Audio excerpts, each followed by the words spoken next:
Patty is my right in my left hand today. She's gonna be helping me out and chiming in with a couple of stories. Uh, Maybe. Fine. So, Whatever you thank y'all for coming here. I'm just for disclosure, I'm still experimenting with this idea, and concretely, uh, we've been taking this idea of social banking pretty serious. So let me give you kind of a little bit of background to who is the we. So I created this little group of people called the Learning Tree, which basically we share our economy together. So my neighbors are my business partners, and some of them have been to. A couple of the members have been to Indianapolis, and they all live in about 8 block radius around where I live at, 8 to 10 blocks. We all had different roles, and we use our own different gifts. Um, Besides my gift, we got Amanda. She's our bookkeeper. Her title is the executive spirit. She's probably one of the best executive. She holds a job, 2 jobs too. She's probably one of the best executive admins I ever seen. Wild Style he is the roving illustrator. Some of you met him. I just told a story about him. January York is the animator of the Human Spirit. Her job is to congregate the healers in community. And then we have a few more people we haven't figured out names for. And we do that because we wanted to break colonial models of how institutions are made up. And we're pretty serious. Like Wild Style is Indianapolis mayor, the Indianapolis mayor, he's public enemy #1 on the front page of newspapers. So we're a pretty serious group of people. But basically how we make our money is we have consultant contracts, and I divvy it out. When people call me, I give them to another neighbor or friend, and they get 40% of their income back. That's how we create our operating budget. So we put in, our operating budget is about $250,000 a year. They all go out on our own to people. So that means we give people money. We have a little grant process where, you don't have to, we don't RFP. We don't believe in that because we have a practice of going and discovering the gifts, and we'll pop up on people and we'll give you a grant with three hangups. Is that you can't do what you do alone. This idea that we pull people into collective action. You got to fail at least 3 times, because in our neighborhood, as a low-income neighborhood, we are penalized for failure. And that's not something I'm just making up. We went to see now the Nobel Prize winners for economics. And that was one of the studies that they said. And then we don't do anything obscene or illegal, but we'll stretch on the legal end because slavery was once legal. So in that, we had used that, and we started to realize, and sitting down with each other, what is the things we offer? And one of the things Wild Style made it a point, he's like, I didn't believe you, De'Amon, that you was finding all these like gifts and talents. And he said to me, but when I'm going around, I know what's missing. And he started taking photographs, and he started calling all of this. Wild Style was a hip hop producer, so he got a lot of kids that make videos, and they become street producers too. And so he started posting these things, and his social media campaign was real tight. And he started developing himself as an artist. He didn't know. So that was the first thing that we knew, that stories had power. So that was the first currency that we had recognized that was going together. The other was trust. The thing that I had built up with people is that I had this way of relating with people that is about who they are. And I would share. And so when you came into Learning Tree, you had to give me all your relationships to set up dinners, right? Because I want to meet your friends. And then you can meet my friends. You have access to all my Rolodex anytime you want. And so that became powerful, that we had started building trust. So sometimes things don't even need to be planned out. We already know what's up because we have a practice of building that trust. The other is, of course, the other currency that became important is fiscal currency. People treat people on the margins like they don't know what they're doing with money.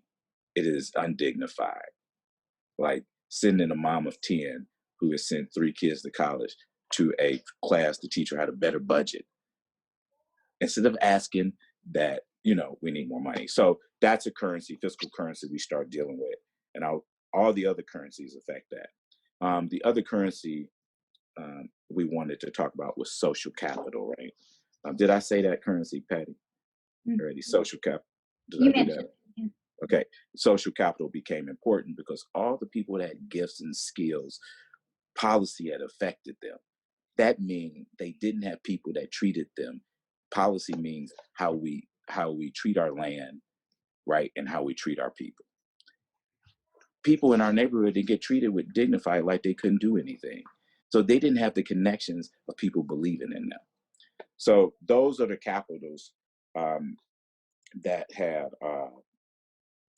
that I'm exploring in the 20 minutes. But there are many more currencies, intangible currencies.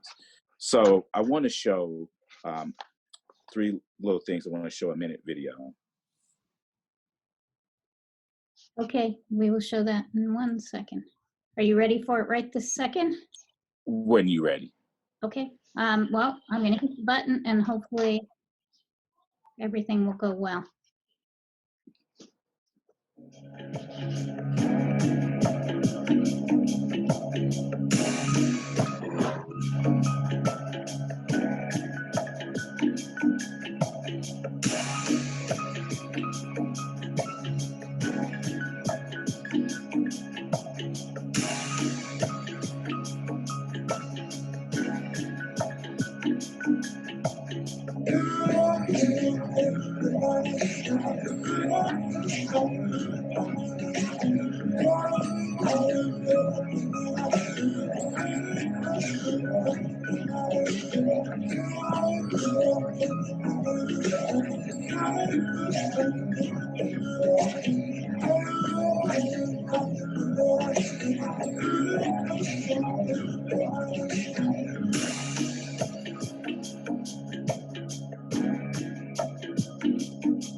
The propaganda Wildstyle did in that video was awesome because he said at the end, previously overlooked. And that went out pretty far. It was interesting, but that was in a response for people taking our land, and other words known as gentrification.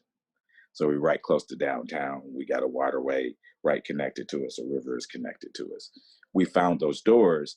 We did that, but that project bolstered. That started out with paying like 75 neighbors $150 a piece to do a door. And what interesting that happened, that had moved us into a new project where we just wasn't people sitting on porches with art. And Patty, you can put up the next slide. Was that we captured a corridor, because now those doors are spread out all over the community, and you couldn't deny that creative people lived there, right? Rothschild said previously overlooked gift. And I'm only exploring right here this one currency, right? Or it's 2 currencies together, but mainly story. So people ask us about our doors, and we says, we'll put the doors up if you let us put our gateway. And this highway splits our neighborhood and has been like this since the 50s. And it split the relationships too, the access to people there. And so what we wanted to do is to figure out, you can go to the next, I think there's a couple more. You can see there's always trash. The mural is done now. This was transposed, but it's finished and it looks like this. There's a park around it. That means this is federal and state property owned jointly. So we had no choice You know, people would say, well, why don't y'all clean it up? And so one of the things that ended up happening is that we said we'll clean it up, but we want to own the rights to it. So we went and captured it, and the money that would go to corridors, we did, and we chose our own artists. And so we chose a man that is usually underpaid, who's done great murals in there, and we paid him 50 grand. And a group of low income neighbors were able to be the person to pay him give him the highest purse. So you see what's going on is that not only are that people are believing in themselves, but other people on the outside who thought the image of us was that we didn't have anything to offer started to shift. So that meant the city started getting involved. And one of the things we had, you can go to the next one. To that. Right there. Yes, one. That. Is that Wildstyle and I started to realize is that real power is in wealth, right? The land. And people are taking advantage of that, saying it's theirs. And really, it's nobody's. And so, one of the things we started to do is to plot up, because people knew we had power of story. Wildstyle put in the main chat his article. He wrote that article last year, and then we got the ear of land developers, right? And saying that they didn't want to end up on the front page of Wildstyle's news spread. So people would call us and we said, what do we want? We said we wanted to own land. So we're just now finished, we bought a city block. And what we're doing is to open up the investment people to be able to buy in, low income people to buy in as little as $100. Some of it will be subsidized, and it's along a waterway that we control.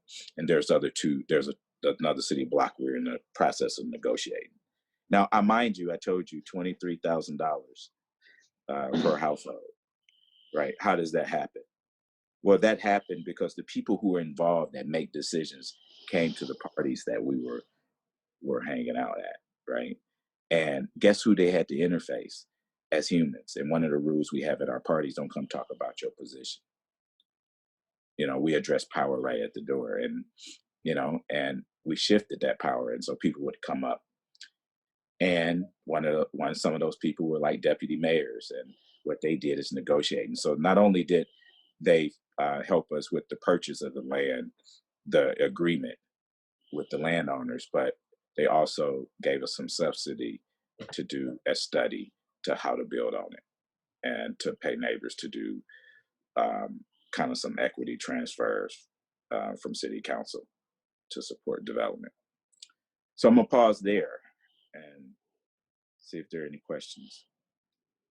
I'm going to come out of the screen. Is that okay? So people Yes. can see you better. Okay. Or as soon as I figure out how to get out.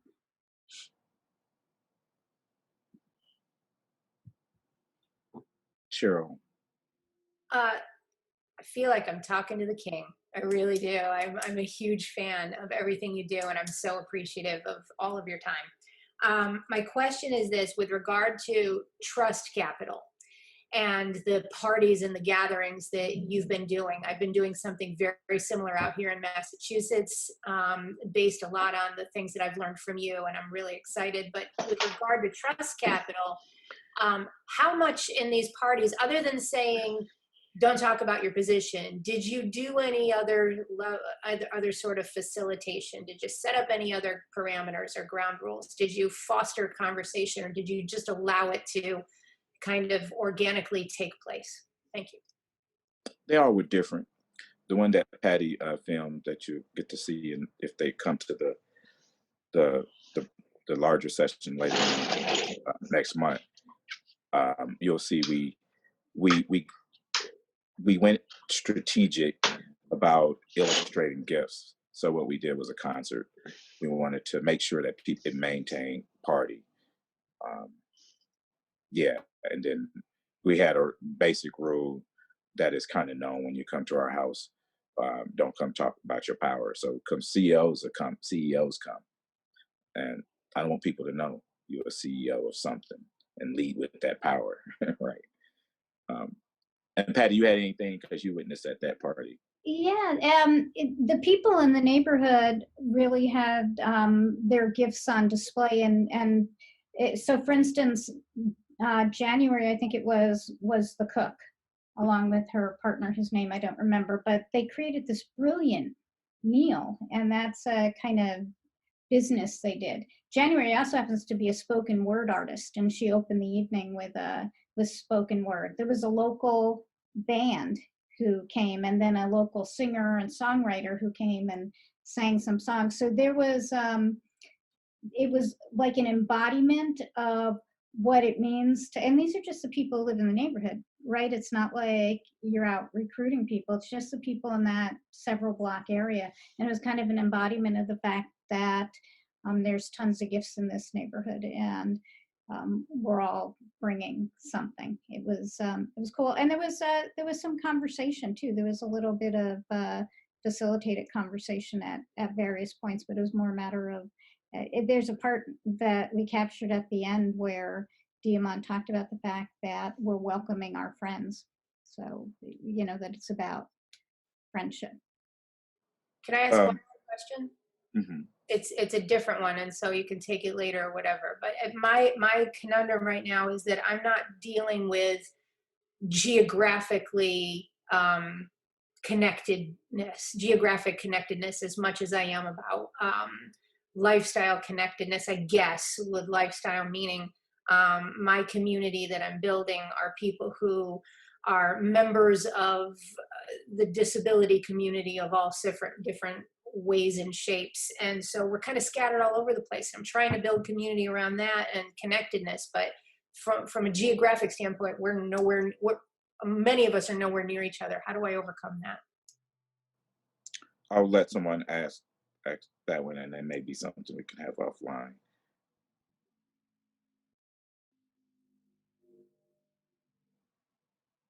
Then I'll answer it. Oh, Jess, were you gonna say something? Go ahead. Oh, yeah, I have a question.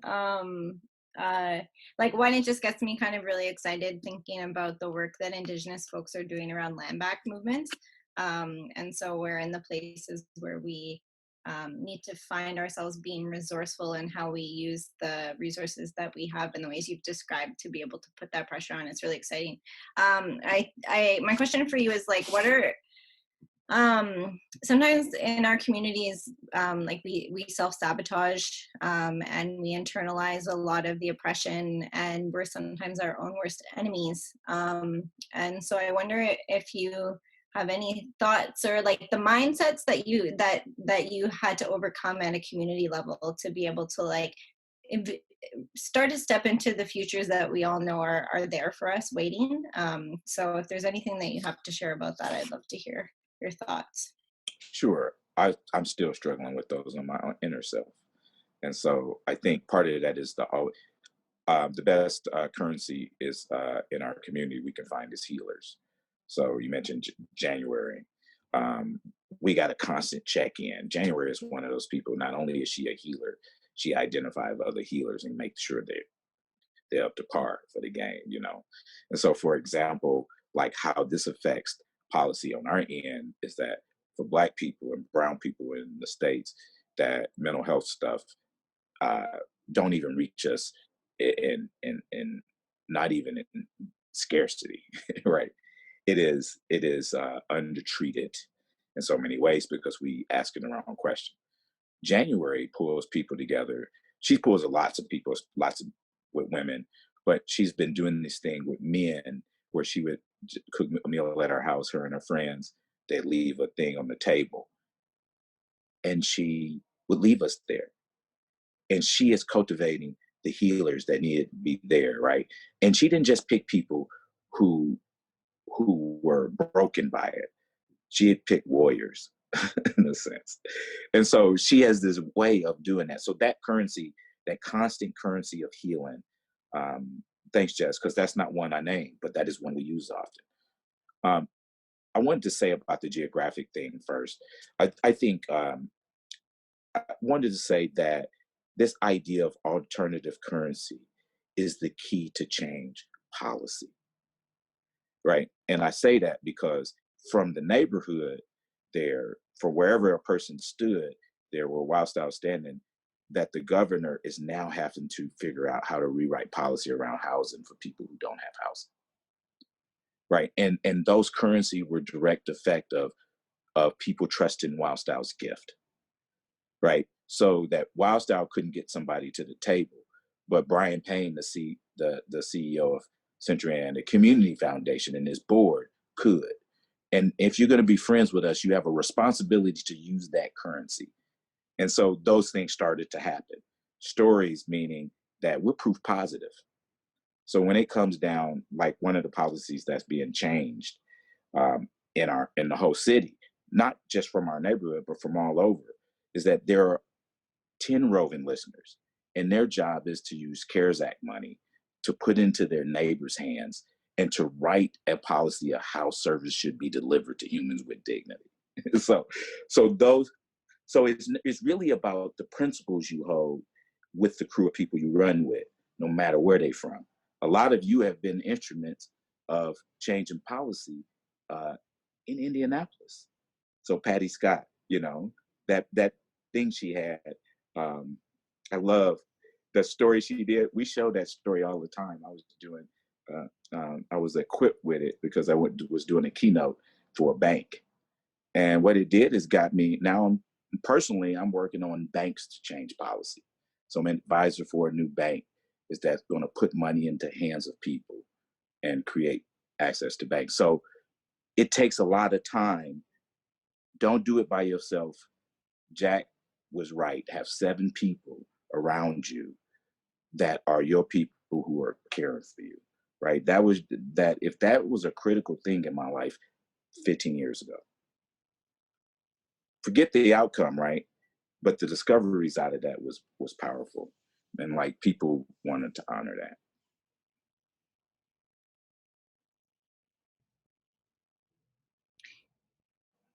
Can I add one thing to that?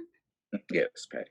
One of the things we've done playing around in New Jersey is looking at whether it's related to the community we're trying to build or not, just getting to know everybody in everybody's neighborhood, everybody who might be part of this community in their neighborhood, and for no other purpose than to just expand the social capital and find out what gifts are out there and who's out there. And it might not be relevant to anything you're doing right now, but just expanding that currency of social capital is making a big difference. Thank you. Yeah, on the next, and I don't even know the date yet. I'm glad that I got other people in my life that got. Do you want to gifts. know the date? Yes, you could say it. It's going to be January 26th. And I can even tell you the time, I think. 2 p.m. to 4 p.m. will be De'Amon's follow-up session. I'm going to explore in depth and give you a chance to explore a little bit about the currencies that are underutilized, or I shouldn't say underutilized, but understated and misrepresented in your communities. And then I'll tell you like explore 5 or 6 main ones and have some stories with it. I might even have a guest, I think, hang out with me. And how do we access that? You'll be able to sign up for that on the VirtualTSI website whenever it goes up, just like the other sessions. Yeah, it's a funny thing. Peter Block. So I use Peter Block all the time because I know he has a lot of white power, right? And we might as well turn it to good. And so I would go bring CEOs. Like I know people don't take me serious sometimes, so I'll call Peter up and I'll challenge him and say, "Hey, I need you to have breakfast with this dude." And knowing that 2 white dudes in the room going, "Jack, this is out," and I remember riding over to the car with this guy. He asked me about money, which I don't like when people ask me about money and say, shouldn't I be making 6 figures? It's like, I give out millions. So, and so Peter told him that, and he came back and things shifted, right? And so learning how to use a social banker is somebody that uses something to shift policies, um, um, um, to deinstitutionalize or I forgot how my daughter say it, but bust the bank open to say, make all the pennies fall on the ground so everybody has an opportunity to go grab one. Right. And so, and it is about sharing.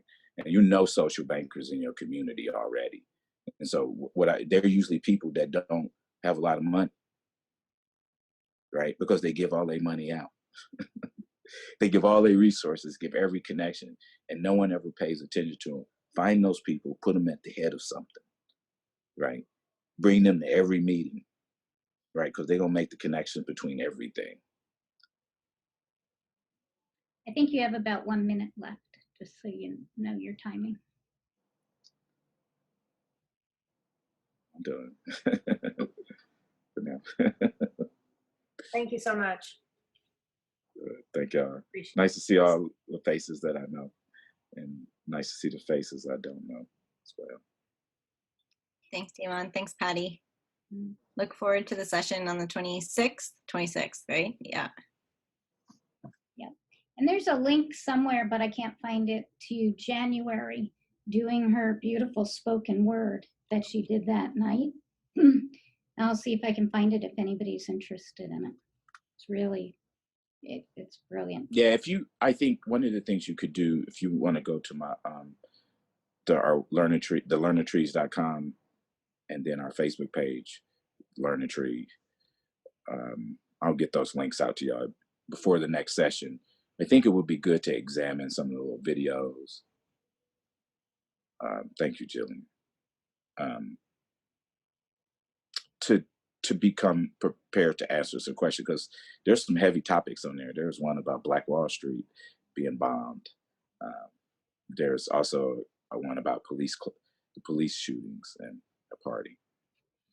So I'll see you back in the room.